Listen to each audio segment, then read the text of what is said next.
Ay, sorry, naubos na kasi yung toyo namin. Pasensya ka na kung ang dami ko ng ugat sa namin.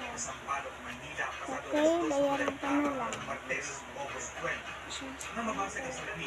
Pumasok sa loob ng sasakyan ang kawatan. Bilang tinutulang ng lumipas, May lumabas sa tikbit na ang pananangin na gamit na abot sa 40,000 piso ang naisip halaga. ako.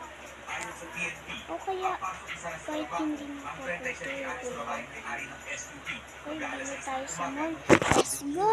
nang tumambad sa So, kanya ang nandito na tayo sa mall. First, Tatoy. agad humingi ng tulong sa pulisya ang biktima. Ayan. Nagsagawa naman ng backtracking sa mga CCTV sa lugar ang Ayan, PNP. nakauwi na po tayo sa aming bahay. At ito po yung nabili ko. Ang cute na po na Uy! Marami po siya. Muntik na po ang mahulog. Kaya po, ibabalot na po natin to. Kahit wala po tayong pera. Kasya po kasi ito sa pera natin, 500. Kaya nakabili po tayo ng ganitong laruan. Nagpapasensya po ako dun.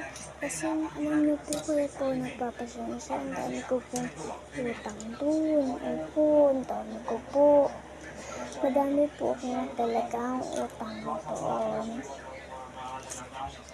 Marami po talaga akong utang. Ano mo na tal-tal na naman ang tal-tal.